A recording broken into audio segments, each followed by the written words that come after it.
Good evening, I'm your proud host, Jeff Burnige, and with me I have some heroes of a Millwall team that in 1973 created a legendary result of amazing proportions at Goodison Park in the FA Cup. Not everybody likes them, but they don't care. Well, the three players that we have with us this evening, Bryan King, Dennis Burnett and Steve Brown. Starting with you, Steve, give us an idea of how life is with you now and what has been happening to you since 1973. Well, obviously I've got older. Yeah, we all have. I'm a London cab driver, and that's about it. And Nothing very exciting. did you play much after leaving Millwall? Yeah, I went to Maidstone, and after Maidstone I went to Gravesend and Northfleet, and after that I went to Croydon, which was really for the money because they offered a fortune, and then I went to Dagenham. Right, and now you're driving a black cab round the highly congested streets of London. Yeah. Over to you, Dennis. What do you do at the moment? And briefly, what did you do in your football career after you finished at Millwall? At the moment, I'm a private hire taxi driver. They wouldn't give me a license to drive in London, so only because I speak Cockney, and I think you have to be a different language to drive a taxi in London. So after I left Millwall, as you probably know, I was transferred up the Hull City. That didn't come too good because the manager that bought me, Terry Neal, after about 9 months, come down to London. So it's the usual thing when you're playing, a manager buys you, and if he leaves the club and another manager comes in, he wants his own people around and generally changes the staff if he's got the chance. So I was out on the so I went to from there I went to America. I had a season out in St. Louis, very enjoyable, lovely time. I come back home and signed for Brighton, and the same thing happened there. The manager left, and Alan Mallory come in, and obviously I had played against him quite a few times, and we did really get on with each other, and I consequently didn't get a game. And when I did play on the one occasion, I scored a goal and made the winner for Peter Ward, and I got dropped and never got picked again. So I then left again, Brighton, on a very sour note with Alan Mallory, made it very awkward for me. And I went back to America for another season. Again, a great time. And then when I come back from there, I thought I didn't have a club.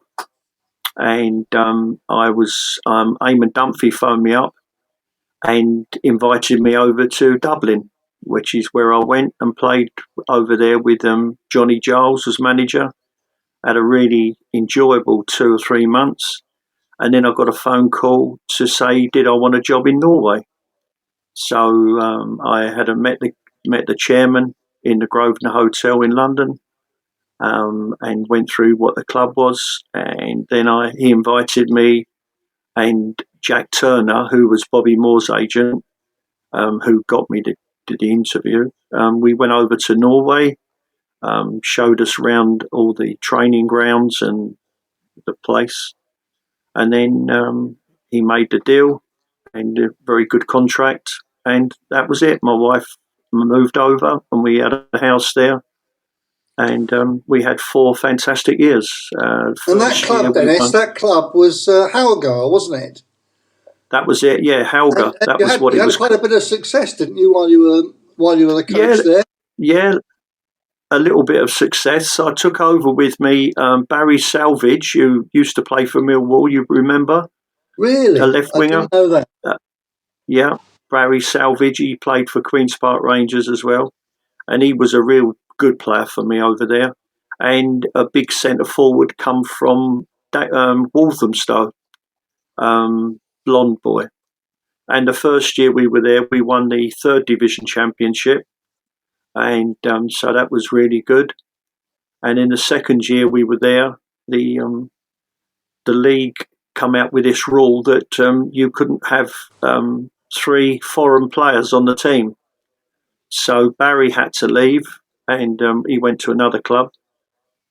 And in that second year, we come 6th in the 2nd division, but we made our way to the Norwegian Cup final, which was a big, fantastic, really, for a 2nd division team. And we on the way, we'd beaten 2 first division teams, and in the final, we played Viking of Stavanger, and they had about 9 national players playing for them. They was a good team, and we lost on a penalty and an own goal. But the good thing about that was before the game, you're invited to, you all stand on the pitch like they do at Wembley. And the King of Norway was there, King Olaf. And he comes along and greets all the players. And as he got close to me, he said, oh, this is the Englishman that I've been told about. So I said, yes, sir, that's me. He said, well, I hope you have a very nice game. So I said, thank you, sir. I said, and when you go home, can you give my kindest regards to your wife? He said, I'll certainly do that. I'll tell her. Because he was married, she's passed away now, but Queen Maud was an English lady. So, because he spoke very good English. So, well, that cup final appearance, Dennis, that got you into the UEFA Cup, didn't it? Yes, it did, because Viking had already won the 1st Division Championship, like the Premiership. They went into the European Cup, so we went into the European Cup Winners' Cup, as it used to be called. Yes. Which was unbelievable. So we played against the winners of the Swiss team, the 1st division, called Sion, who somebody else, strangely enough, you must know him. The manager was a man who used to be manager of Millwall, Oscar Arsa. Was he really? Do you remember him? We didn't pronounce it Arsa. Yeah. Oscar Ars? Something like that. Okay, well, anyway, he was the manager. Well, we beat them anyway. We drew with them over there 0-0. We beat them at home 2-0.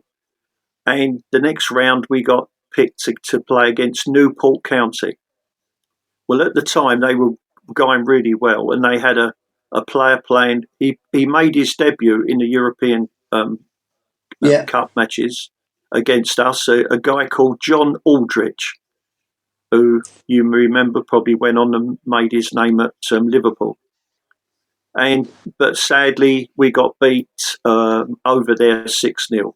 But that didn't help the fact that we played on a Tuesday night, and on the Sunday evening, we'd won the 2nd Division Championship.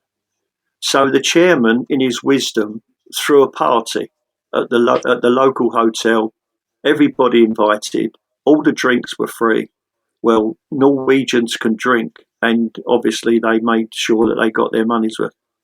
When we played on the Tuesday night, we were in no fit state to win anything. So you had a big connection with, you're still remembered, as did our next guest, Bryan King. You share a big connection with Norway, and yours is still running today, King, isn't it? Everyone knows your story because of the brilliant book that you wrote, but just tell us a little bit about your life in Norway now, particularly your most recent venture into broadcasting. I've been doing quite a bit of broadcasting. When I finished as a football coach, I was working quite a bit with scouting. I started with Aston Villa. I was with them for 8 years. That's with Brian Little, John Gregory, Graham Taylor. I then went from there to Spurs, where I joined Tottenham. Glenn Oddle was the manager, and then Chrissy Houghton and Martin Yole. They were there. I finished there when they won the League Cup. They had a sporting director called Damien Kamoli. I'll leave it at that because I might get something through the post here, because he's not a nice person, and resulted in all the old people that were working, as he put it, and Dennis will certainly know one of them. My chief scout at Tottenham was Eddie Presland, and Eddie was a lovely man. Man. Know him very well. Yeah, and he got rid of all of us, all the old people who were a threat to him. That's Tony Book, Alan Hill, who was at Nottingham Forest, Graham Williams, the old fullback, myself, Dougie George, who'd worked with me at Aston Villa. So I was there for 6 years and had the privilege of bringing in a very good player that we found at a young age, and we brought him in. And I pushed him, and Eddie really pushed him, because without Eddie, I don't think Tottenham would have had anything to do with him. And the player was Luka Modric. I saw him playing when he was 17. Eddie come and see him, and we moved it on from there. And that was one of those things that pleases you when you see a young player, and certainly a player who's gone on to accomplish what he's gone on. Again, as I say, as is in football, your time's up. I was lucky. I was at the same game as David Moyes and Robbie Cook in Copenhagen, who asked me whether I'd finished at Spurs. I said I had. He said, well, come over, we'll have a chat, you can start with us. So that was the start of a 9-year period with Everton. And again, Moisey was very good. Cookie was great. Moisey went to Manchester United. I stayed on at Everton. Roberto Martinez come in. It was very good. Kept us on. Kevin Reeves was my boss then, the old Man City, Norwich City player. So it was enjoyable. We had a funny story while we were there. We brought in a 15-year-old called Erling Haaland and his dad. We brought him in, put him with the academy. Same size, exactly the same size as he is now. Big, powerful point. Not as weighty as he is now, not as powerful, but still a handful. Played 2 games for the academy. We got the feedback. Alan Irvine was the director of the academy. They said we're going to have a meeting. Yes, he's a handful, but the thing that worries us is, will he be as effective when the kids around him grow up and they become stronger? Will he be as effective as he is at the moment? That's their decision. Funnily enough, I phoned Everton just after he went to Man City. I said, he ain't very effective now, is he? He was the sort of player that you could put your money on, really. You know, he was a talent, and I knew his father because I helped his dad when he came over to Leeds, and things. So we had a good. Everything was on 60 grand. He was playing for Brina, and that's close to you, Dennis, in Hoga. Yeah, Brina. Yeah, and I mean everything was set up. 60,000 euros compensation. That's what we'd have had to pay. But instead, they said no, and he went on to Mulder, and then the rest is history. Sure. I think somebody said he's worth about 160 million now, but there we are. No, after Everton, I got headhunted. When I was 71. Steve Bruce and Steve Round, who were at Villa. I couldn't believe it. They said, because I wasn't getting on very well with a fella called Steve Walsh at... and as dear old Dan will tell you, when you're going to watch a game, you can soon tell what could be of interest to your club or what could be of interest to you. But Walshy, for some reason, wanted 22 names plus subs and at least 4 lines on every player. Now, when you're going to see Bromby against Silkeborg or Hoga against Vard, there's a reason why some of these players have been at these little clubs for the last 20 years. Is because that's where they're going to stay, that's where they're going to work, that's where they're going to live. But I fell out with him, and Randy made me an offer, and Ian Atkins was chief scout there in charge of Europe. He put me in charge of actually Northern Europe, and I went to Villa, and I stayed there for 2.5 years. And I retired, 2.5 years ago. Well, let me just bring everybody up to date. All that time that you were a scout for those big clubs, Tottenham, Villa, Everton, all that time you were actually living in Norway. I was indeed. That was the point. They wanted players from Scandinavia. I could put me out on Henning Berg, Erik Torsveit. You know, it was Gunnar Haller, Fjørtoft. These are players that we saw and looked at, whether they weren't good enough for us or they didn't suit the club or whatever. They always say, is he an Everton player, is he a Villa player, is he a Tottenham player? Stephen Brown, can I come back to you, Steve? Yep. In your career after you left Millwall, with those, I think you mentioned 3 or 4 non-league clubs, what was the highlight of your career after you left Millwall? What was the highlight? Yeah. Is there a game that stands out where you were brilliant? You ain't phoning a friend there, Brownie, are you?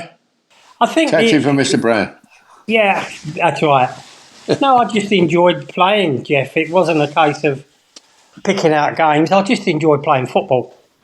Did you have any good FA Cup runs that got you into playing against league clubs? Yeah, when I was at Gravesend, we played Torquay and we lost 1-0 at home. But we were the far better side. But no, nothing stands out, Jeff. I just enjoyed playing football.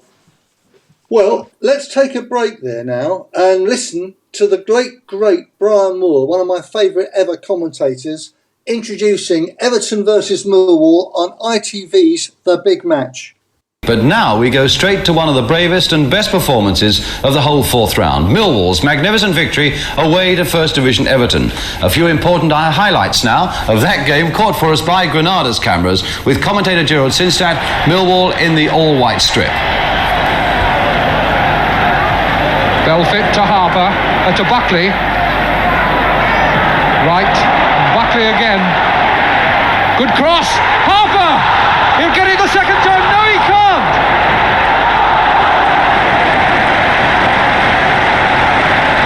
Joe Harper thwarted, and that's why they say that Bryan King is one of the best goalkeepers outside the First Division.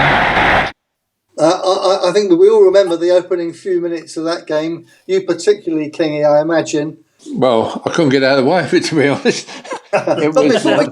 Before we go on with the game itself, which many of our people listening will remember and have their own memories of, what they might know much about is the build-up and preparation before the game and the journey that you had to Goodison Park. Dennis, what do you remember of the build-up? All I can remember is now you've played that the report of the match back to me. All I can remember is Kingy was made about 3 fantastic saves, but I turned round and had a right go at him because I said he should have held them instead of just knocking them out again. Well, I did push a couple over the bar then. Let's talk a little bit about the build-up to the game. We went by train, but if I remember correctly, was the train not delayed? It was indeed. It was delayed for, I think it was somewhere between an hour and a half or 2 hours. We were meant to get to Liverpool at least 3 hours before kick-off. We were going to go to the Adelphi Hotel in Liverpool and have a pre-match, and then we were going to be bussed from the hotel to the stadium. But by the time we got into Lime Street, I mean, it was like 2:10. And we had no pre-match. We had police escort straight to the ground. We got in about 1:30. Everybody was helping themselves to stuff because normally the idea would have been we would have gone for our pre-match and Jack and one of the apprentices or whatever would have gone to Goodison Park to hang the stuff up and get all the kit out. But everybody who had to dress and assist with Jack, helping yourselves to shirts and shorts and socks, etc. We got out. We were ready to go out. Everybody was ready at about 2:45. Of course, you never went out until 2:55 anyway. But I can just remember saying what everybody was moaning about the preparation. What's this for preparation? Well, we couldn't do anything about it because, as in 1973, is happening in 2023. There seems to be problems with the railways. But anyway, we went out and we won the game. And I'll always remember after the game, everybody said, "Can't we do this preparation for all our games?" Because it was so unusual, especially for Benny, because he liked everything to be in place and we could have our food and have a little stroll around Liverpool, or go and have a sit down, or put our feet up, watch Football Focus or whatever it was then, and prepare for the game properly. Get to the ground at about 1:45, 1:30, 1:45, nice and easy, etc. But that day was chaos, and everybody just thought, how can you prepare for a game like this? But as I say, afterwards, when we come in and the euphoria was wonderful, everybody said to Benny, well, maybe we should do this for every game. Well, did you get anything to eat? Did you get anything to eat before the game? I think we got a sandwich. I think they grabbed a sandwich from somewhere on the train. But again, ham and cheese sandwich, British Rail in 1973 was a little bit iffy. And we didn't really. I mean, nobody had a pre-match. There was no pre-match. Well, that was a story. That's a story that wouldn't have been known to any of our fans but for this podcast. Thanks for that, Bryan. Thanks. Can any of you remember what it was like in the dressing room? Could you sense the atmosphere outside? And what was Benny's instructions to the team? Have you got any record of that whatsoever? You first, Dennis. No, I can't remember anything about the build-up. Probably a little bit noisy outside. All I can remember was the pitch was an absolute bog. Terrible. It was, these days it would never have been played. But no, I don't know what Benny said to us. Anything special? No, I haven't got a clue. One of the things I'd like to know is we all know who the 11 players were, but did you play at the back alongside Kitch and Alan Dorney, or were you in midfield that day? I was everywhere, Jeff. Yeah, good answer. Because I remember, because I was on a dribble, wasn't I, when I got brought down for the free kick? It. Yeah, I remember that. I think I must have played in midfield that day. We'll have to look you were next to Eamon, Dennis. Yeah, the back four. We had a back four, didn't we? Harry, Dorney, Kitch, and Brian Brown. That's right. And Dennis was in the middle with Eamon. Yeah, it was Gordon there. Gordon Bolland was there, no, wasn't it? Gordon Bolland. Yeah. Eamon. Didn't we play 5 across the middle? The Alfie Wood was up front. That's right. I must have played in midfield. I think so, and I think you're right. Whoever said, I think Brownie said 5 across the middle. I think because you and Doug was on the right. Yeah, and Dougie was on the left. Dougie was on the left, and you had Dennis in the middle, and on his right, I think, was Gordon Bolland and Eamon. Yeah, that's it. I'm sure that's what it was like. Yeah. I'm sure that's what it was like. I must have played in the middle because we didn't let any goals in.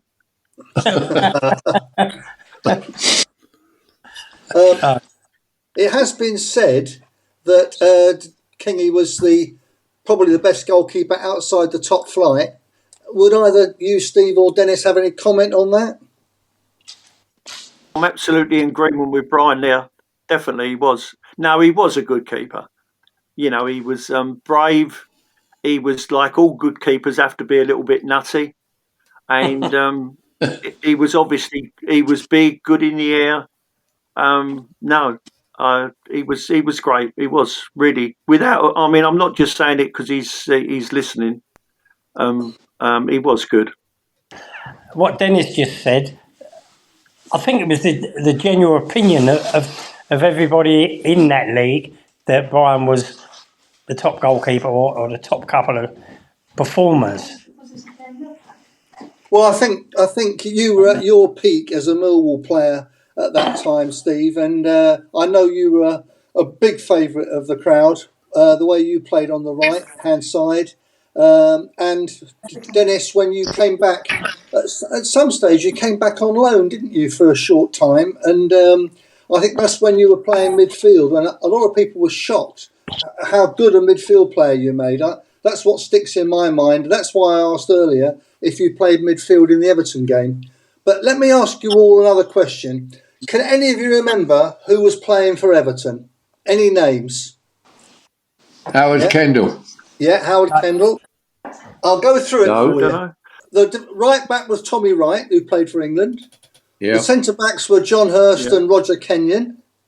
And the left back was Arthur Stiles. That's right. From Birmingham, wasn't he? No relation to Harry Styles, I can assure you. Or Nobby. Or Nobby. Or Nobby. No. Midfield, Mike Bernard, Mick Buckley, and the late great Howard Kendall. That was a good midfield, Dave. That was a very good midfield three, a conventional three. And the forwards, they're John Connolly. What do you think his greatest achievement was? Anyone know that one? John Connolly? World Cup winner. Yeah, he was in the England squad and played one of the games, didn't he? At least one of the games in the qualifying, in the group stage for England in the 66 World Cup. Yeah. But you had this. Who was the Scotsman that played on the left wing? No, Benny Connolly. I'm not sure which side Connolly played, but Joe Harper was the one that had the early chances that Kingy should have caught. So that's the team. Quite an excellent. Joe Harper, many caps for Scotland. John Connolly played in the England World Cup squad. Howard Kendall, many games for England. Tommy Wright, England right back, many times. Quite a good side. Did Rod Balfit play? Yeah, he was centre forward. Yeah, he come from Leeds, didn't he? Right, you carry on now. You tell us what you can remember. I'll start with you, Kingy. What can you remember about any of those players? Well, they were certainly first division players, and most of them had very good careers. So we were going there really on the back of the year that we just missed out on promotion, weren't we?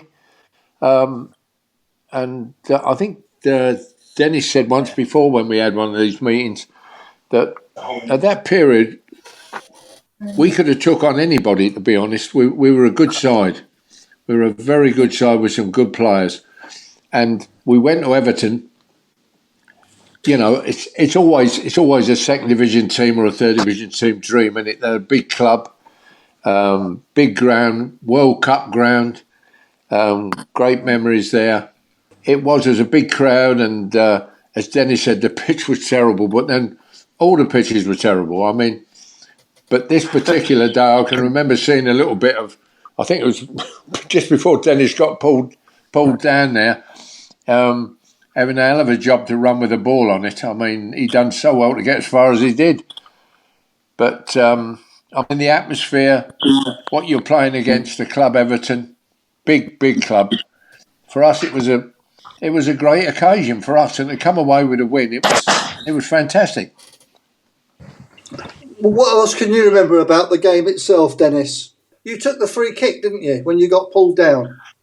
Eamon wouldn't let me take it. And what happened then? Eamon took it. Well, he just sort of clipped it nicely over the back, their defence, and Harry come in and headed it, flying header, and a typical Harry Cripps goal. Can you remember the second goal, Brownie? Yeah. Gordon Bolland went down the right-hand side, and he has a cracking ball in towards the near post, and Alfie Wood was in there. Yeah, it was a great header, but it was Gordon Bolland. I can't remember. Was it you, Dennis, that put Gordon Bolland through on the right-hand side? Yeah. That's right, and then he hit a cracker of a ball in. Yeah. He met the ball. He didn't stop it. He didn't take a touch. He just hit it on the run, clipped it in. I mean, when you look at the pitches now, and you see the bad quality of crosses, and you look at Gordon Bolland, the way he hit that ball that day, it was brilliant. And Alfie come flying in, boom, great header. The pitch was bad because, I mean, it was the end of January, and they had cut up the pitches quite badly then. I don't know why it was so bad that day. Perhaps it had been raining. And all the pitches were bad though, weren't they? Look at Tottenham, look at West Ham's. I mean, all of them, you know. Look at Millwall. What was it like? What have you got? What can you remember? Yeah. What can you remember about the end of the game? What was it like as the clock was running down? What was the feeling like? And when you went into the dressing room, what was the feeling like? Describe it for the fans that would love to have been in there themselves. I think people just kept coming in and saying well done, and this is fantastic. I don't think we probably realised what we had achieved, by the circumstances, but it was just a very memorable day. But we knew we had played well, Dennis. Yeah, I suppose so. I guess we did, yeah. I mean, we used to play well quite often, didn't we? So, in those days. Well, tell us about the role that Benny Fenton played, because he was the manager that signed all of you. He arrived, didn't he, when Billy Gray left in 1966, I think it was. He set about building the team, didn't he? And Brian, you and Dennis were signed the same summer, weren't you? I think, was it 67? I think it was, summer 67. Would that be right there? Yes. Yeah, it was. Yeah. How old were you then, Steve? Were you 67, I was 15. I was 15, still at school. He was still in primary school. Yeah. So Boarding school. How did you find out? How did you find out you were being signed by Millwall, Steve? I was playing for South London Schoolboys, and we used to play at Crystal Palace. Obviously, the manager at Crystal Palace at the time was Burt Head. Yeah. And most of the boys from South London went to Palace as apprentices. You had Phil Hoadley, another boy, Dave Robertson, a Scotchman, but he ended up causing problems, or his father caused problems for him. But we was playing a team called Bromsgrove, and I'd scored a couple of goals, and West Ham were outside waiting to see me and my dad. And the chap that ran South London, he had something to do with Millwall. A school teacher called John Eleanor. He was a school teacher at the school I was at. And then the next night, knock on the door. It was Benny Fenton and Charlie Vaughan. I'd never spoken to them, or my dad hadn't. And there they were, knocking on the front door. The telephone went. It was Wilf Chitty from West Ham.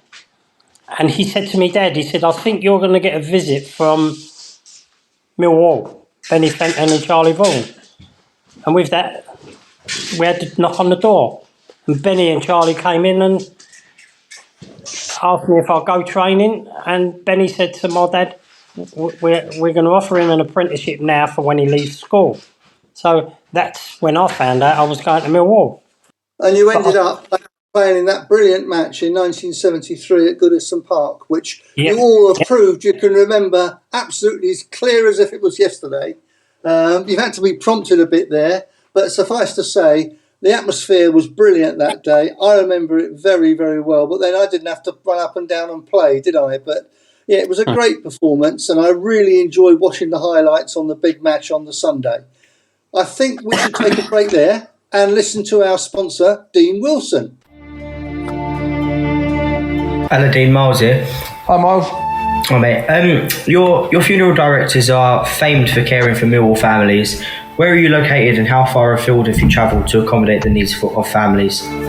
Well, we've got two branches. Our main one's in Eltham, in Wellhall Road, and we've got another one in Locks Bottom, which is near Orpington. Millwall fans all round us. We cover all areas, and we do travel for families. We had a lady very recently that passed away up north, but it was her wish to come back to South London for a funeral, so that's what we did. We went up to Sheffield and we brought her back.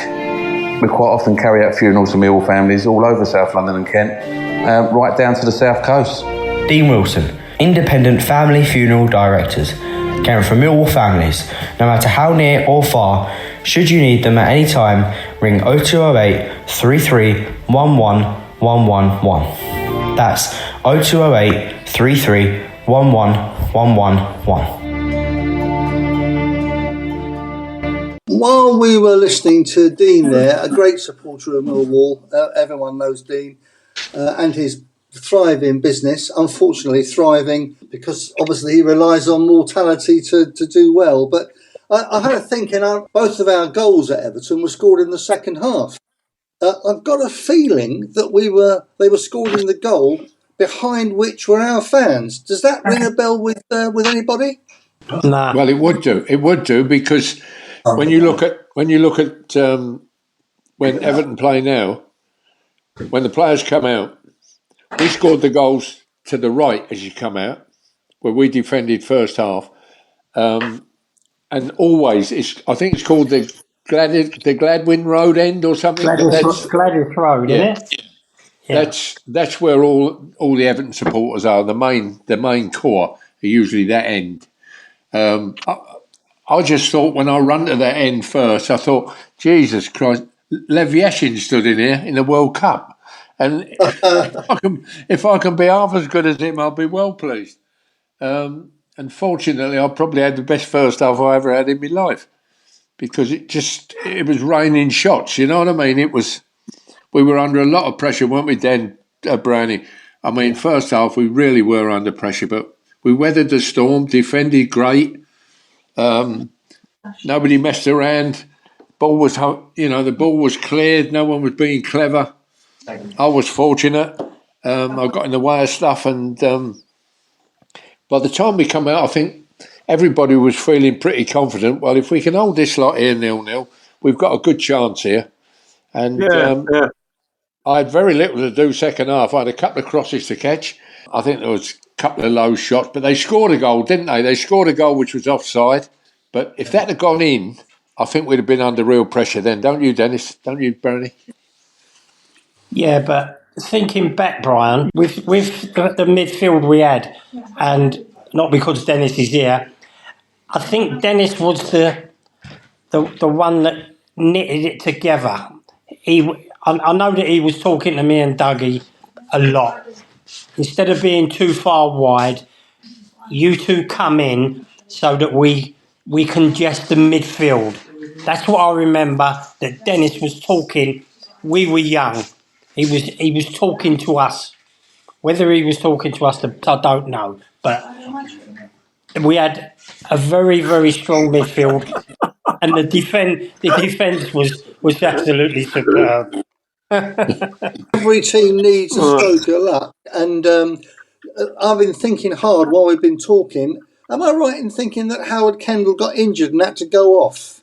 He did indeed. I think he that's did right. Indeed. I think that's right. Around the same time as we scored our first goal. Which, that's right.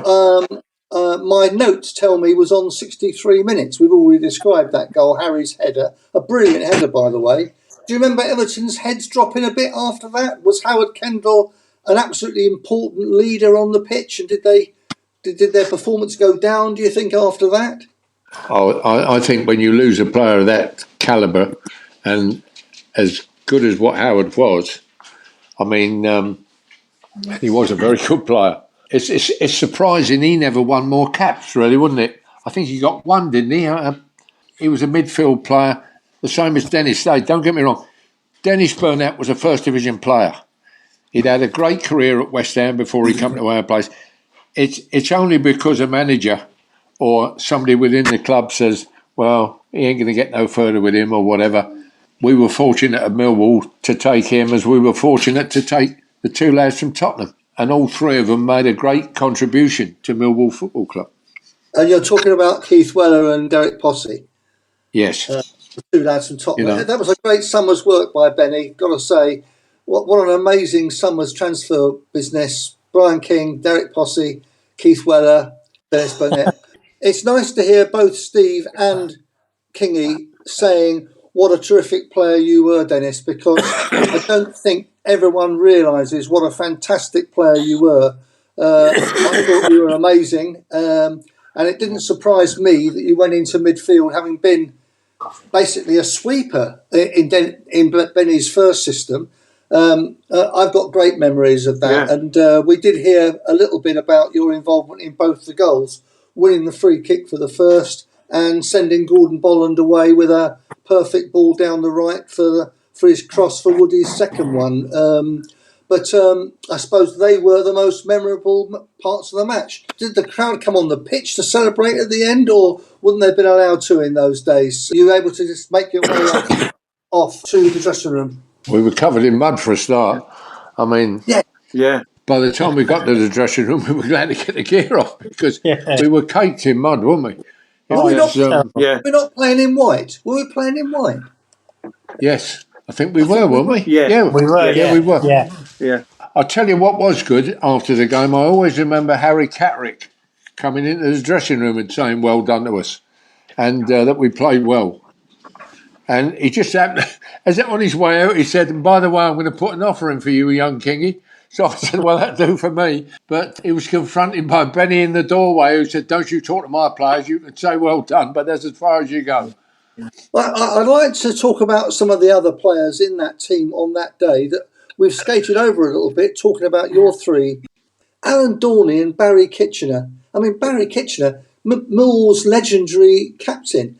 He must have had a brilliant game that day. He must have done. And Alan, of course, was a man marker, a much underrated player. I played behind that lot for well over 250 games, and I must admit all of them performed well on the day. You know, when I needed help was there. And the way they defended bravely and against a quality side, I mean, I think everybody just lifted the game. The longer the game went on, the stronger we got as a unit. We got the result we deserved at the end, and every member of the team, all 11 players were magnificent on the day. Right, another one we haven't mentioned was the right back. Brian Brown. He was a friend of yours, wasn't he? Tell us what you know about Bryan Brown and what's happened to him in the end. Well, as we know, both me and Steve went to the funeral of Brian and his new family, and we were welcomed by everybody there, and we were made feel welcome because everybody had lost sort of touch of Brownie. Nobody had heard from him for about 30 years. It took his passing to bring us near to Brownie again, which was sad, but he seemed to have had a good life. He had a good family around him, didn't he? He did, and everybody spoke well about him. Yeah. And he was a good lad. He was a good laugh, Brownie. And again, another player that was brought in by Mr. Fenton, a young player who got released by Chelsea, coming on a free, didn't cost a penny. His family were big friends of Terry Venables and of Barry Bridges, because his dad had a garage over in not South London, in North London. Yeah, he done well, Brownie. He didn't take prisoners. Big, strong legs, and on a pitch like that, he could shift the ball out of that mud, don't worry. What I remember of him that day, Brian, was the left winger, Connolly. And, who was the blonde? That would have been Joe Harper, would have been on the left. Yeah, because I remember before Joe Harper was up the middle. Joe Harper was up the middle with Rod Belfit. He was, but on the left side of him, I think. Was he the blonde one? No. Rod Belfit Rod Belfit had blonde hair.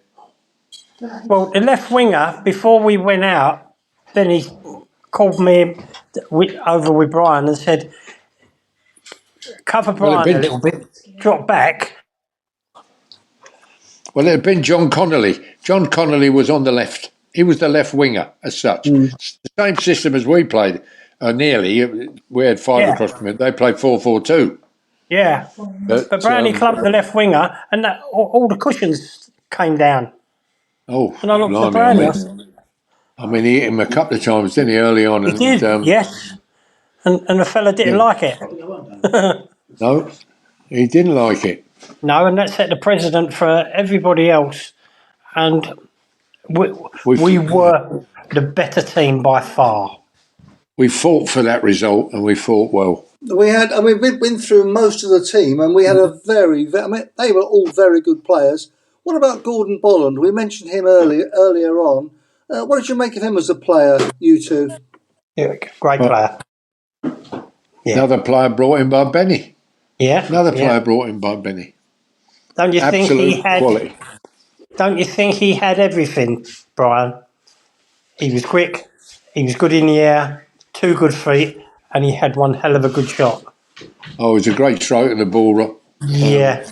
He had 2 good, really, as you say, Steve, he had 2 good feet. And a really nice bloke. I mean, he was a great lad. He really was. If you were having a bad time, it was easy for him to come over, put his arm around you, Yeah, it'll be nice to hear from him. Don't think anyone's heard much from him for many, many years, or even if he's still alive. But I think he's he's got still Alzheimer's. alive. he was from He's still Boston in alive. Lincolnshire, I think. I think he was a Yeah, yeah, Lincolnshire man. that's He come right. from Boston. He come from Boston. He played for Boston after that was his last club, wasn't it? Boston. He managed them as well, I believe. That's right. Yeah.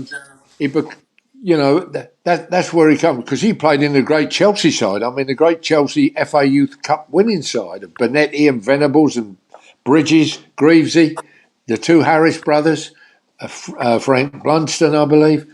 Bobby Tamblin. Yeah. I mean, that was a great youth team, and Gordon was a member of that won the FA Youth Cup. And it ain't bad when you're playing with Venables and Jimmy Greaves and Gordon Bolland. Those names are on the team sheet, and Gordon was a real talent. He was taken from that Lincolnshire area, which was not a hotbed of football. But, there's another player we should just mention before we close, because he'll probably be wanting to listen to this podcast, and that is Eamon Dunphy. We'd love to have had Eamon's contribution to this podcast. He's in Dublin, as everyone knows, and a bit of a controversial broadcaster over there. What do you think his performance was like on the day? Can you recall that? Well, the only thing I can say is that watching Eamon, on a pitch like that, he seemed to skip across it. You know what I mean? He had very good feet. He could always see the next pass as the pass was coming to him. He was very clever on the ball, Eamon, and his contribution to that game was just as great as anybody else's. And as Dennis said, Dennis got brought down. He wanted to take the free kick. Eamon said, "Hold on," and Eamon had already seen the runner and clipped it in, and it's 1-0. It's been very, very interesting to hear your recollections. Some of them a bit vague. It was, after all, a very, very long time ago. Don't want to scare you, but 50 years. 50 years plus. One thing to say we can at the end, we drew the next match we drew was another top club at the time, Wolverhampton Wanderers. We drew them in the next round in the FA Cup.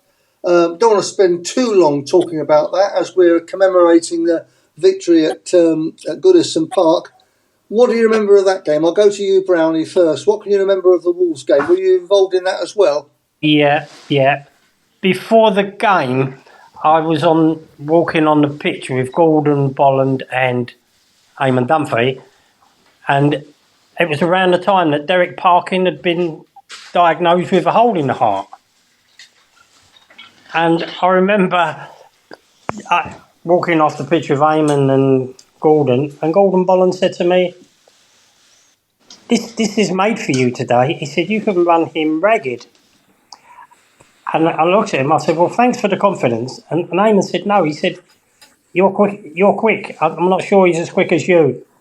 And we absolutely annihilated Wolves. John Richards scored I think it was after 3 minutes, Brian, didn't it? We annihilated. I can't remember. We annihilated them. Because Derek Dugan, before the game, had a little bit of a moan at us. And I remember Dennis wasn't too happy. After the game, I think I was near Dennis, and he said something to Derek Dugan about, you nearly had your words there. And Derek Dugan went on television and I think he apologised for what he said in the papers. But we annihilated Wolves. We should have came away winning that game. But unfortunately, we didn't. It's a shame we never got an home draw, really. I think we'd have certainly sorted them out at our place. But they were a very talented team. I mean, they had some good players there. I mean, they had Big Parksy in goal. And they had Mike Bailey was playing then for them. Who was the centre half, the Scotsman? Munro? Was it? I can't really remember their side, but... all I can remember about them, if it helps, is the front two, which we've already mentioned. Oh, yeah. Very old-fashioned way of playing. The then it was the classic way of playing, wasn't it? Derek Dugan would go for everything in the air. Yeah. Kitch gave him a very, very hard game indeed. I do remember that. And he didn't take any prisoners, Derek Dugan, and that was a real battle. But alongside him was John Richards, who played for England in that position and took his goal well. I can't remember it. I know he took that goal well, and that was a very talented player too. Somebody said it was offside, top, wasn't it? It was offside. Somebody said it was offside. Yeah, it was a long ball over the top, and he got through that way. Didn't I block? I think the Doog ran onto one, and I blocked it, and it went away, and it ended up with John Richards sticking it in the net. But we were unlucky that day. Yeah, again, very well. It's one of those games where you think we've just knocked Everton out, and we really wanted a home tie, didn't we? Because we were up for it, and we knew Wolves were a good side. I mean, they were a good side at that time. No, the run ended. Was that the year we were in the League Cup as well? Did we not get the quarterfinals of the League Cup, or was that the year after? Didn't we get beat? We beat Stoke at home, didn't we? After a replay, and then we went to Derby. I think we went to Derby when Mackay was. Notts Forest we went to. We won up there 3-1. We beat Forest 3-1. Yeah. Yeah, and then didn't we get drawn against Derby and Dave Mackay scored one? But we got knocked out by Norwich, but we were actually in the semi-final draw because it was us, it was Norwich or Millwall were going to play. Would it have been? I think that year. I think it was. Was it Spurs and Norwich who got the final? But we seemed to have had a decent run after our exploits in the second division of just missing out. We then had a decent cup run, and we had a decent League Cup run. I suppose, chaps, we should wind up not on a defeat at Wolves, however well we played, against Norwich in the quarter-final of the League Cup.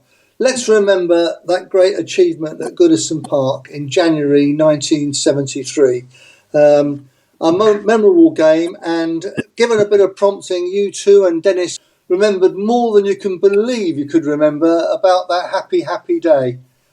So I'd like to thank you both and Dennis for joining us in the virtual studio to share your memories of that great day, which I'm sure many of our fans will want to listen to. Thanks very much. Thank you for inviting me. No, thanks very much for having me. Thank you. Yeah, thanks for inviting us, Jeff. And you, Eamon. Thank you very much.